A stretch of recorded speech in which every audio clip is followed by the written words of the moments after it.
Bismillahirrahmanirrahim. Assalamualaikum warahmatullahi wabarakatuh. Salam sejahtera buat kita semua. Dr. Dewi Cahyawati, Notutura Channel Setia Panjamarga Palu.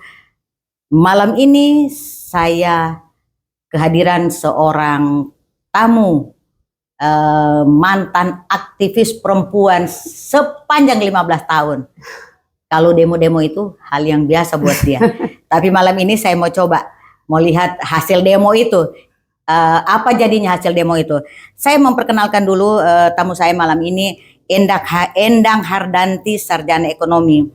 Beliau dari Kampung BK. Kemudian beliau adalah dari fraksi Nasdem. Kemudian juga pernah saat sekarang anggota DPRD Sigi dari fraksi Nasdem. Periode kemarin beliau sempat menjadi wakil ketua DPR dalam ada penggantian 2 tahun. Beliau menjadi wakil ketua 2 DPRD Sulawesi Tengah. Kemudian berkaitan dengan aktivitas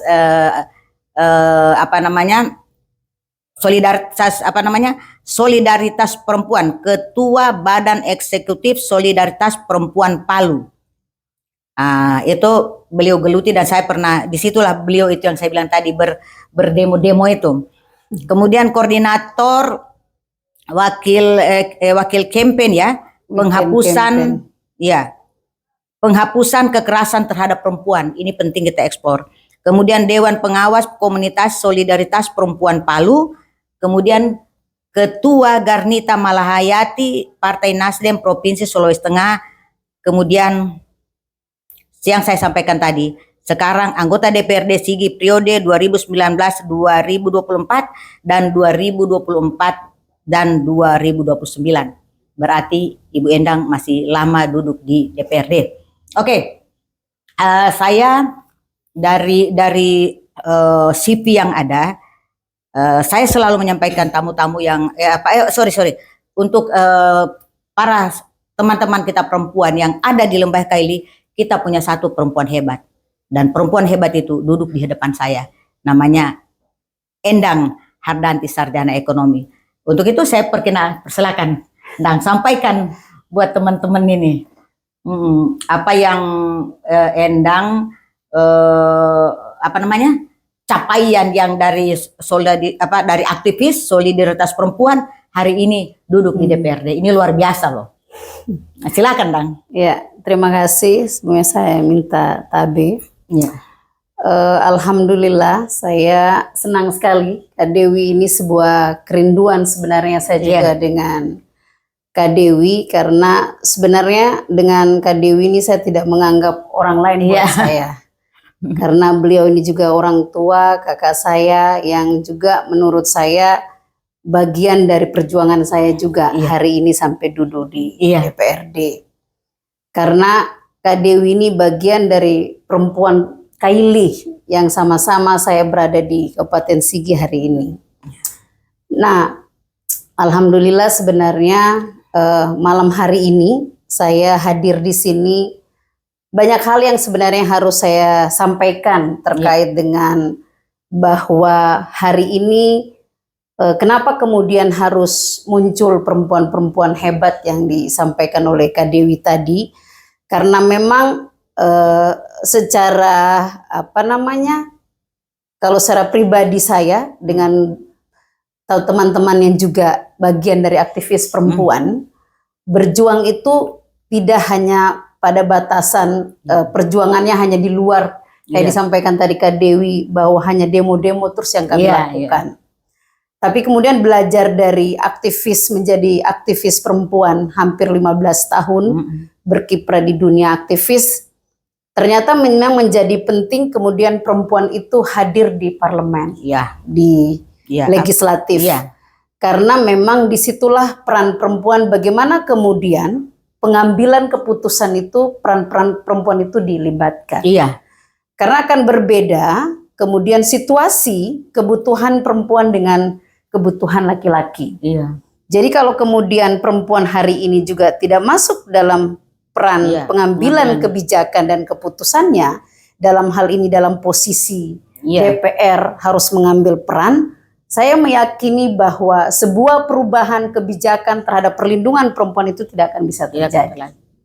Makanya kenapa kemudian berangkat dari proses menjadi aktivis selama 15 tahun dan luar biasa berkiprahnya saya ya, selain di mana di Palu, saya juga di beberapa wilayah saya sudah pernah pergi dan alhamdulillah saat saya di aktivis perempuan juga dipercayakan saat itu menghadiri pertemuan perempuan pembela HAM di Colombo di Iya. Sri Lanka. Ya, luar biasa. Karena memang melihat situasi perjuangan kita waktu juga situasi Iya.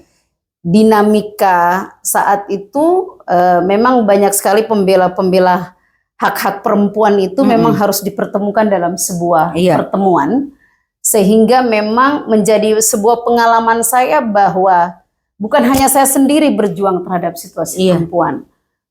Tapi di berbagai dunia, di beberapa negara yang lainnya, itu banyak sekali yang perempuan-perempuan hebat yang juga memperjuangkan Iya, situasi memperjuangkan perempuan haknya. di setiap negaranya, walaupun berbeda-beda konteks situasi yang dirasakan oleh Iya. perempuan. Makanya berangkat dari situ sebenarnya itu menguatkan saya, kemudian ini menjadi pilihan saya. Iya. Kemudian di dunia aktivis, walaupun pada saat di dunia aktivis, dunia politik itu menjadi hal yang sebenarnya tidak menjadi angan-angan kami dan agak angan-angan sedikit saya secara berjauhan ya. pribadi Iya, saya. benar. Karena di saat perlawanan yang kita lakukan itu kan orde baru Orde yang Baru dan luar juga itu kan biasa saat itu peran kita politik ya. itu. Pertarungan politik yang Iya. luar biasa. Dan itu kita rasakan semua saat itu ya. Dan juga saat menjadi aktivis itu kehidupan saya dan teman-teman itu kan lebih banyak di jalan. Di jalan. Ya, melakukan aksi-aksi, demonstrasi dan demonstrasi. sebagainya. Tapi dari proses itu sebenarnya misalnya kita ini kan sebenarnya hidup dan sering bertemu dengan anggota DPR Iya. gitu kan. Kalau ada situasi hadapi perempuan, bagaimana kemudian kita juga harus harus Hearing. bertemu langsung Iya. dengan wakil-wakil rakyat kita dalam hal ini perempuan Iya. dan menyuarakan bagaimana kemudian DPR itu memperjuangkan situasi perempuannya. Nah, sebenarnya berangkat dari situ akhirnya saya punya keinginan memang harus Iya. Harus kemudian kita harus mengambil kita peran berada itu. harus Begitu. berada di posisi itu. Harus berada di posisi itu, entah bagaimana kemudian jalurnya, tapi kemudian peran 30% itu sebenarnya walaupun ada batasan ya, menurut Iya. saya ada batasan 30% terhadap kuota perempuan di parlemen, tapi Iya. itu menjadi ruang sebenarnya kan, karena itu tidak tidak mudah juga memperjuangkan 30% itu akhirnya menjadi sebuah kebijakan. Bahwa kalau tidak memenuhi kuota 30%, partai yang akan bertarung juga di pileg maupun pilkada itu kan tidak masuk dalam proses pertarungan itu kan, karena tidak memenuhi 30%. Iya. Nah, kenapa akhirnya Maka Endang mengambil ruang itu. Ya, saya akhirnya mengambil ruang itu. ruang itu waktu itu masuk di salah satu partai Ya, yang sampai ini Partai Nasdem, dimulai dari ketua garnitanya, ya, kemudian masuk langsung sekarang ini lebih aktif di partainya, ya, kemudian dapat ruang itu, kemudian setelah Endang sekarang dapatkan itu, berangkat dari idealisme, sekarang gagasan-gagasan apa yang dalam waktu 5 tahun, ya, karena Endang sudah masuk kedua loh, ya. Adinda, dalam waktu 5 tahun, apa yang digagas, kemudian juga apakah penghapusan kekerasan terhadap perempuan itu hal yang sangat sangat penting untuk lebih kekeh kita memperjuangkan hal-hal itu. Ya, Iya. ya.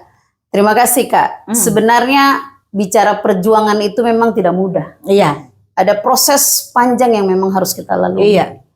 Tapi saya meyakini betul kalau berangkat dari niat kita mau akan duduk di dalam legislatif, itu ada beban sebenarnya hal yang harus kita perjuangkan terhadap perempuan. Karena posisi saya adalah perempuan yang hari ini dan juga mantan aktivis. Iya. Yang saya lakukan di tahap periode pertama 2019 ke 2024, saya punya beban sebenarnya saat menjadi anggota legislatif karena sebelum saya menjadi anggota DPRD Kabupaten Sigi, sebenarnya sudah ada Ranperda Ya. yang kemudian menjadi inisiatif solidaritas perempuan saat itu, dan itu menjadi inisiatif DPR. Ada Ranperda perlindungan perempuan, tenaga kerja perempuan yang di luar negeri untuk di Kabupaten Sigi. Nah itu perda yang cukup lama. Sebenarnya kita mengajukan itu 2017. Iya. Tapi kemudian perda itu tidak diselesaikan pada periode sebelumnya. Iya. Alhamdulillah saya terpilih, itu menjadi beban saya bagaimana kemudian perda itu, Ranperda itu akan bisa kita hasilkan sebuah kebijakan menjadi perda. Nah, di 2021 itu saya ingat betul proses itu saya ambil. Saya mengambil posisi. Jadi ini juga menjadi sebuah strategi sebenarnya di kesempatan ini Kak Dewi ya, saya mau menyampaikan ke teman-teman semua. Kalau kemudian kita juga menjadi anggota legislatif, itu juga harus punya peran di DPR. Harus mengambil posisi. Betul. Karena di alat kelengkapan DPR itu kan ada posisi ketua komisi, ketua fraksi, ketua Bapemperda, ketua Badan Kehormatan. Jadi kita harus cipta juga yang strategis untuk kita bisa mengambil ruang itu. Makanya saya mengambil posisi di Bapemperda. Badan Pembentukan Peraturan Daerah. Nah, saat perda itu kemudian saya minta untuk masuk menjadi pembahasan, dibahas kembali menjadi sebuah perda, saya mengambil peran sebagai posisi di pansus. Dan waktu itu saya terpilih menjadi wakil ketua pansus. Karena memang saat itu pansus dibentuk ada dua. Pansus kita kita perjuangkan.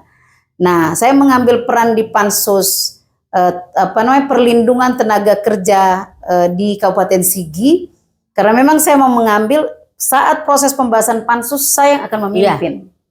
Makanya saya menjadi wakil pansus, ada yang ketua pansus karena ketua pansus itu memimpin juga perda yang lain.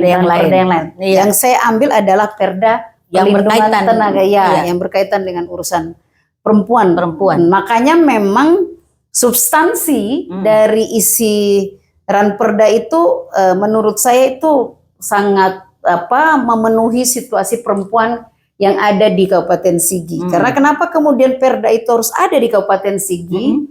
Sigi itu adalah pengiriman tenaga kerja perempuan itu yang cukup besar, yang cukup banyak. Yang cukup banyak, yang ke luar negeri di Arab Saudi. Itu paling saya banyak. Di Jakarta, saya juga melihat banyak mereka sering. Nah, makanya kenapa kemudian saya menganggap memang harus ada peraturan perlindungannya, sehingga proses penempatan, kemudian pada saat kepulangannya itu diatur dalam sebuah perda, walaupun secara undang-undangnya ada tapi kan soal konteks daerahnya itu kebijakannya masuk dalam peraturan daerahnya itu. Makanya itu kemarin kemudian saya pimpin dan saya melibatkan solidaritas perempuan terlibat dalam proses pembahasan itu, karena saya menganggap mereka yang paling banyak tahu situasi lapangannya.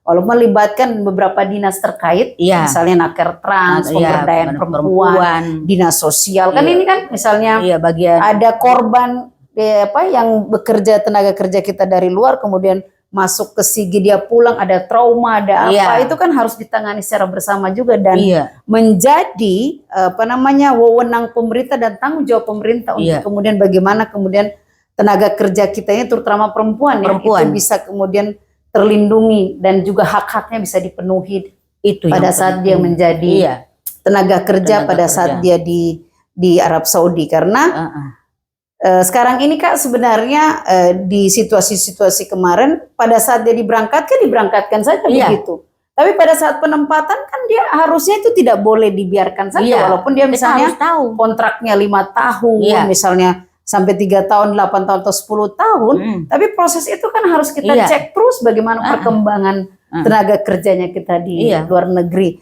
Jadi harus ada sebuah produk kebijakan terhadap perlindungan perempuan tenaga kerja. Nah, alhamdulillah saat saya di sana di periode kemarin itu menjadi sebuah perda. Saat ini perda nomor 1 2021. Nah itu perda yang sangat saat kita di kementerian itu Kementerian Naker Trans itu sangat mengapresiasi. Iya. Karena memang perda perlindungan tenaga kerja yang ada di Kabupaten Sigi itu perda yang menyesuaikan dengan Undang-Undang Nomor 18 terkait dengan pekerja migran Indonesia. Kalau kayak dulu kan tenaga kerja Indonesia, TKI, TKW ya, terkenalnya TKW. Nah, sekarang itu sudah jadi PMI. Jadi ada perubahan namanya menjadi pekerja ya, pekerja. Jadi akhirnya juga kita robah waktu itu sudah judulnya karena harus menyesuaikan dengan undang-undang terbaru. Iya. Nah itu kita diapresiasi dari seluruh wilayah di Indonesia ini. Sigi itu sebenarnya yang produk perdanya itu yang menyesuaikan dan memang substansinya sesuai dengan situasi pekerja migran kita yang ada di Kabupaten Sigi. Karena problematikanya kemarin itu adalah, saya juga sempat juga di tenaga kerja di provinsi itu bahwa banyak juga kasus-kasus yang masuk, walaupun bukan bidang saya ya, bidang yang lain biasa. Dan juga saya waktu masih di Jakarta itu menemukan beberapa masalah dokumen. Cocok. Bayangin kalau dari sini dia tidak ada KTP, dibuatkanlah salah satu KTP daerah mana gitu. Cocok. Begitu di sana ada masalah dan malah ada yang fatal meninggal. Dibawa ke satu daerah, ke Cianjur atau gimana, akhirnya kita tidak punya kita tidak ditahu orang ini mau dibawa kemana. Apa ini tidak menyedihkan? Saya kira itu saya sangat apresiasi Endang, karena saya itu mendengar dan mohon maaf kalau TKI itu bermasalah dulu, TKW itu waktu saya di Jakarta ya mereka ke rumahku. Betul. Untuk mereka tidak ada kan juga yang namanya unfit, tidak berangkat.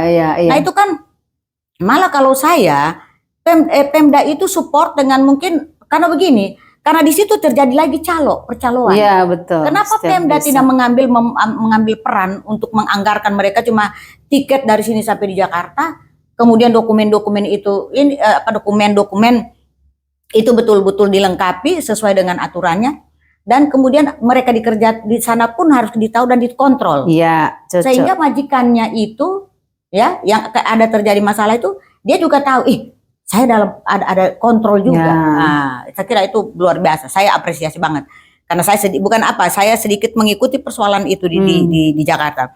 Kemudian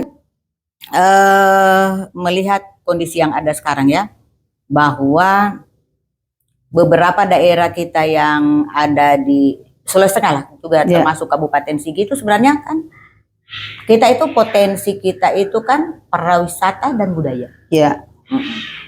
Saya kira itu juga mendekati juga dengan peran-perannya Endang tadi, bahwa kita juga kalau kita memperkenalkan daerah, kita tidak berpikir lagi memperkenalkan daerah itu ada pada Dinas Kebudayaan, Pariwisata dan Kebudayaan. Ini sangat berkaitan. Dan bagaimana menurut Endang budaya-budaya kita yang original yang ada di Kabupaten Sigi ya, yang betul-betul masih terpelihara, kemudian mungkin saat sekarang juga masih banyak pelakunya untuk mempertahankan itu atau bagaimana melestarikan itu, dan juga bagaimana masyarakat sekitar itu kita masih sama-sama masih harus melaksanakan hal-hal yang sesuai dengan peraturan yang ada di Indonesia lah.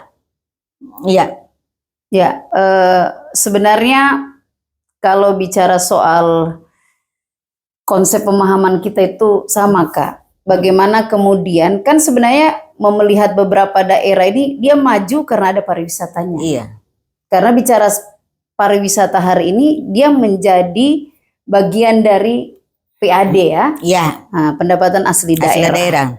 Tapi kalau kemudian pariwisata itu juga tidak diolah dengan baik, itu juga malah hari ini tidak bisa juga kita pungkiri situasi hari ini di Kabupaten Sigi ada banyak sebenarnya objek wisata yang harus dikembangkan, tapi ini belum maksimal kemudian dilakukan ya. Tapi kemudian kalau di saya sendiri sebenarnya hari ini sangat konsen sebenarnya untuk di periode ke depan ini terkait dengan kebudayaan. Karena saat proses pembahasan anggaran sebenarnya saya melihat betul kemudian bagaimana di benak saya itu bagaimana kemudian mengurus situasi budaya yang ada di Kabupaten Sigi. Sampai kemudian ini saya sempat mendiskusikannya ini ke kementerian. Kementerian Kebudayaan, saya teman-teman DPR dan juga dinas itu kita ketemu langsung dengan kemarin direkturnya ya, terkait dengan bagaimana kemudian potensi budaya yang ada di Kabupaten Sigi ini bagaimana pengembangannya.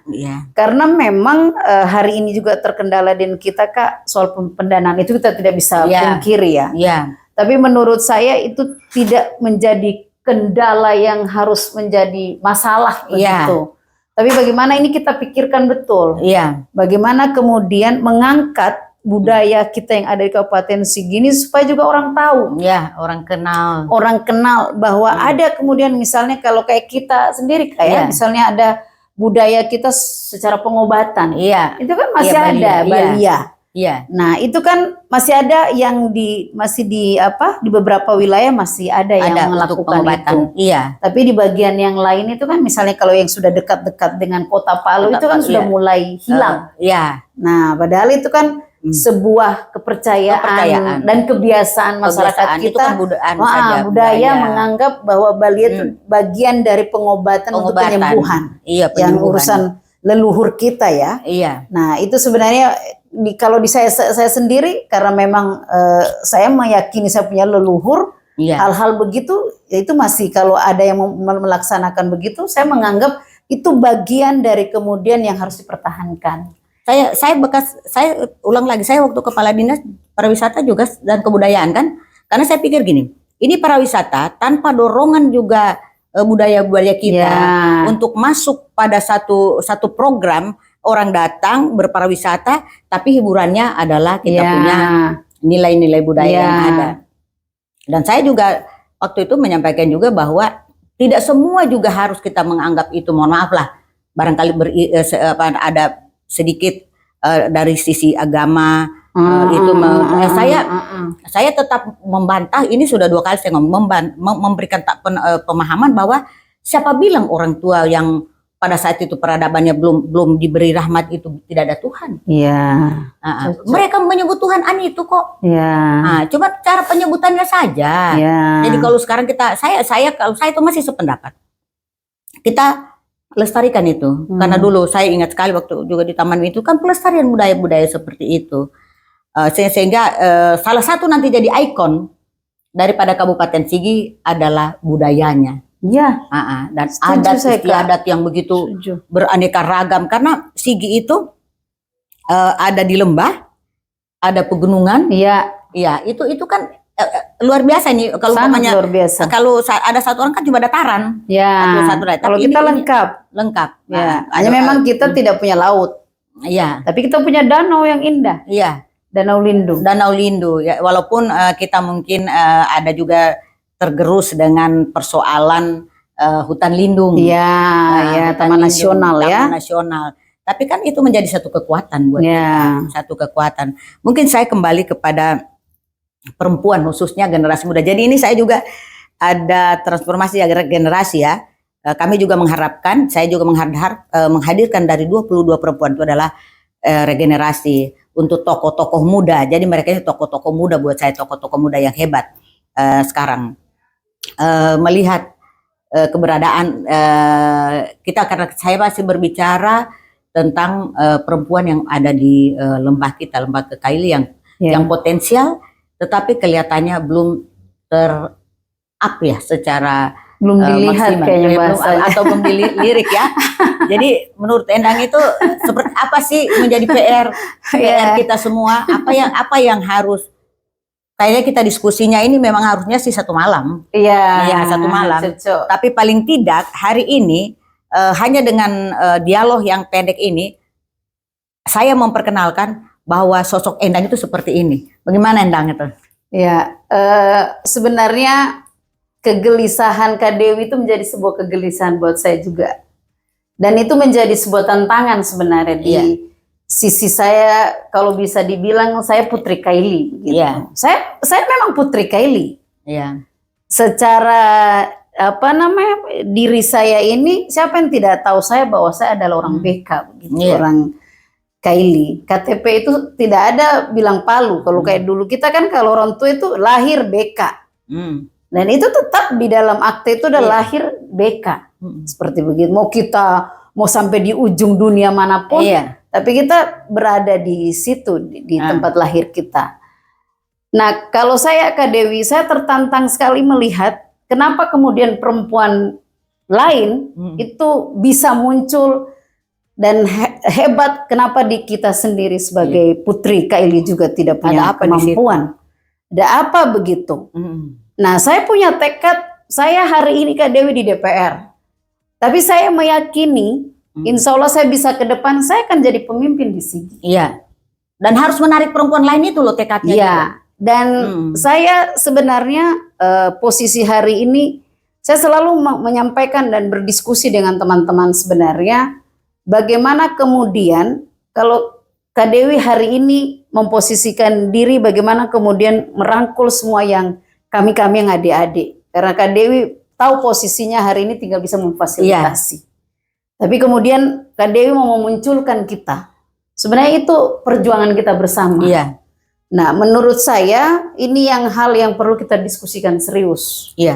Karena saya meyakini betul perempuan-perempuan secara skop Sulawesi Tengah itu banyak. Potensial. Yang punya kemampuan dan potensi. Potensial banget. Apalagi misalnya ada di Kabupaten Sigi, saya punya tempat hari ini ya. Apakah kita masih kurang peran dari pihak para kaum bapak-bapak? Saya kalau mau melihat situasi itu, memang kita masih segelintir kecil dikasih peran. Tapi hari ini menurut saya kita tidak boleh menunggu bola. Tapi kita jemput bola ya. Ini bahasa saya. Kalau saya mungkin lebih ekstrim. Merebut bola. Itu lebih bagus. Baru orang mau tendang, dia kita harus rebut. Kita merebut, kita punya kesiapan. Itu juga penting. Kan merebut bola ini ada strategi. Kan kita tidak merebutnya itu, kalau merebut tidak akan kita dapat. Tapi ada strategi yang harus kita bangun secara bersama. Bagaimana merebut itu, satu kali direbut dapat. Kan begitu filosofinya. Jadi sebenarnya posisi kita harusnya seperti begitu. Membangun kepercayaan diri itu menjadi hal penting. Tapi membangun diri juga punya kapasitas, punya kemampuan. Itu harus kemudian kita upayakan hari ini. Karena menurut saya di situ yang, mohon maaf, di situ yang menurut saya kita perempuan hari ini yang belum merasa bahwa dia punya kemampuan dan belum percaya diri. Kan begitu Kak Dewi. Misalnya kita mengambil contoh saja, misalnya dalam peran pengambilan keputusan di desa, perempuan disuruh maju ke depan, bahasa kita ya hari-hari disuruh maju ke depan. Itu kan masih banyak sekali yang tidak mau. Maunya di belakang. Karena selalu menganggap bahwa keputusan laki-laki adalah menjadi sebuah keputusan perempuan. Padahal bicara kepentingan, situasi yang dialami perempuan berbeda dengan laki-laki. Malah kalau dari sistem kita, kalau melihat manajemen, mungkin kemampuan manajemen dengan peran kita yang 18 jam 24 jam itu mungkin jauh lebih ini ya. Cocok. Itu sebabnya saya lakukan ini. Karena apa? Saya lihat salah satunya hal yang itu adalah ketidakpercayaan diri. Kemudian kita juga harus, dari beberapa teman itu kita identifikasi masalahnya, kita juga harus menyiapkan sumber daya manusianya. Itu penting. Kemudian meningkatkan mereka punya tingkat kepercayaan diri. Nah, makanya dari kemarin saya karena perempuan kita saat ini di lembah kita masih belum siap atau belum percaya diri menyatakan bahwa mereka perempuan hebat, maka saya lah yang berani menyatakan, karena saya juga dengan kajian. Nah, saya juga melihat reputasi, saya juga melihat hal-hal yang track recordnya dia, saya juga tahu seperti ini. Makanya saya dan juga dari kita juga, saya juga tentunya ya, ini channel ini berada di perguruan tinggi, jadi saya dengan sangat dengan satu kekuatan, satu penguatan, saya berani menyatakan itu. Dan karena selalu begitu. Contohnya, kalau umpamanya Endang tidak bisa, saya belum, kalau nggak hebat nggak jadi aktivis, kalau nggak hebat nggak jadi orang partai. Orang partai itu berproses mau jadi DPR, dan di DPR sudah bisa melakukan ini, sudah melakukan bisa mendorong beberapa perda dengan gagasan-gagasan yang apa namanya yang brilian, dan tentunya ini juga pasti ada tantangannya. Tetapi saya sangat senang, saya suka lihat semangat dan optimis. Ya itu optimisnya Endang ini yang saya harus beri apresiasi juga, dan ini inspirasi buat perempuan-perempuan yang ada di sana, bahwa hari ini Endang orang BK yang bagian dolo segini, ya kasarnya lah kita dari kampung, sudah punya potensi yang luar biasa. Mungkin Endang masih dalam kampung. Kalau saya selalu dari dulu saya banggakan, saya ini cucunya Tolare. Tolare dari gunung sana lagi, gunung.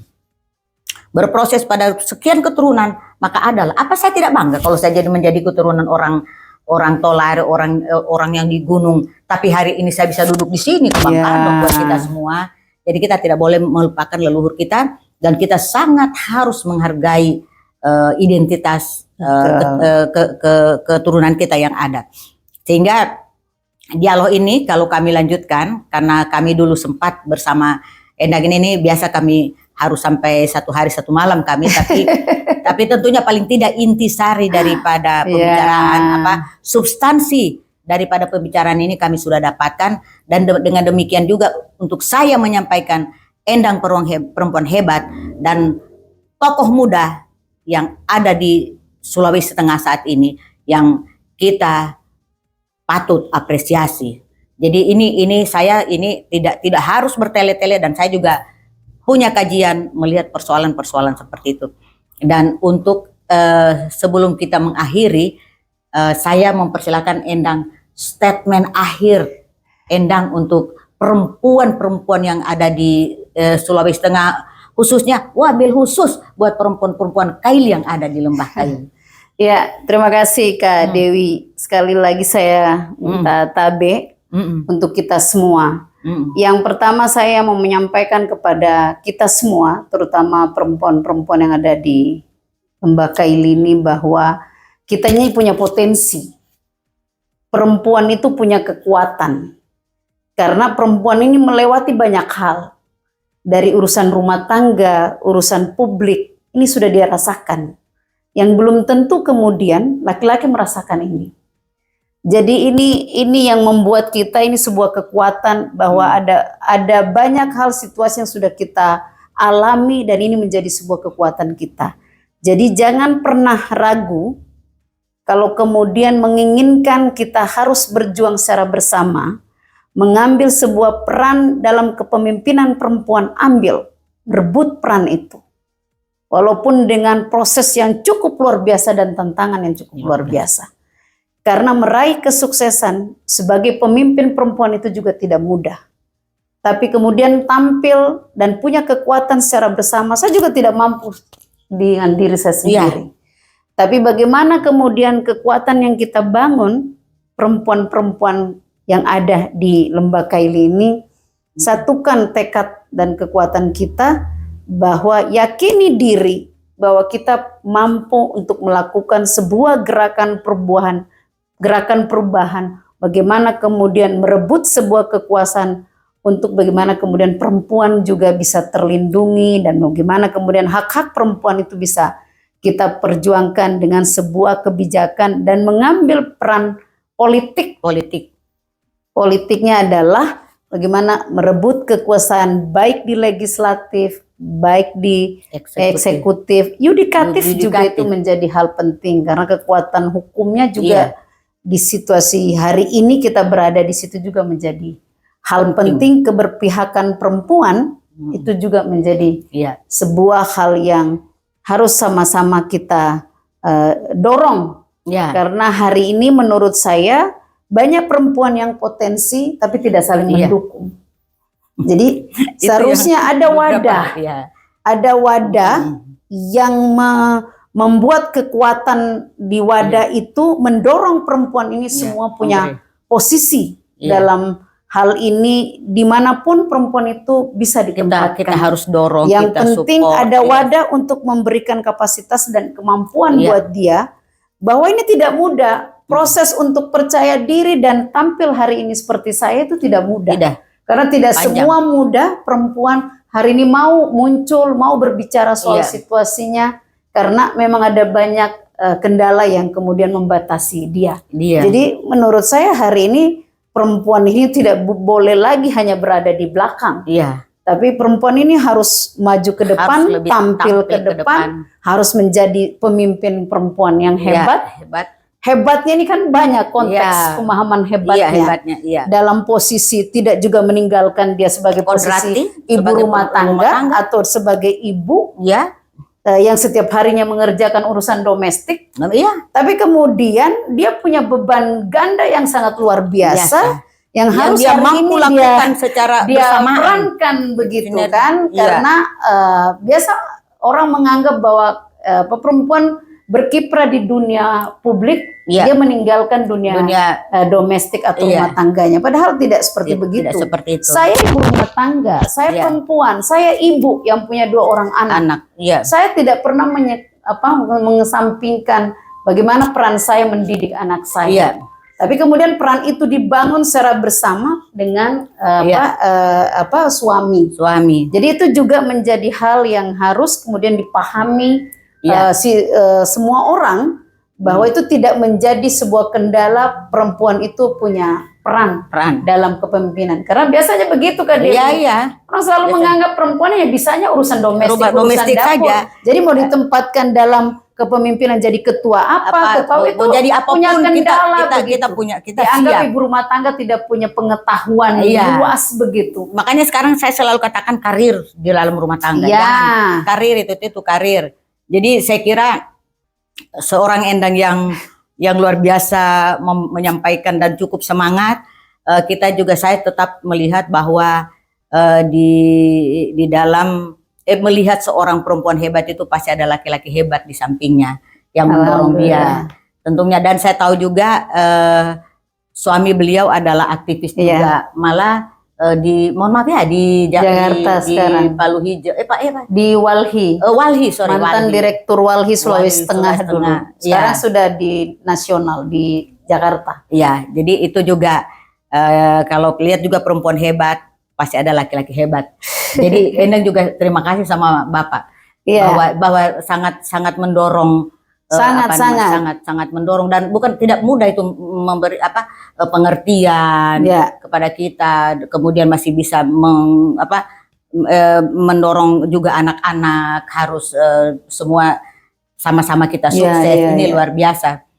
Saya kira sekali lagi atas nama pribadi, atas nama Notutura Channel, Setia Panca Marga Palu, mengucapkan terima kasih banyak untuk Endang Hardanti, Sarjana Ekonomi, dan saya Dewi Cahyawati menyatakan bahwa Endang hebat, Endang tokoh muda dari Lembah Kaili yang ada di Sulawesi Tengah.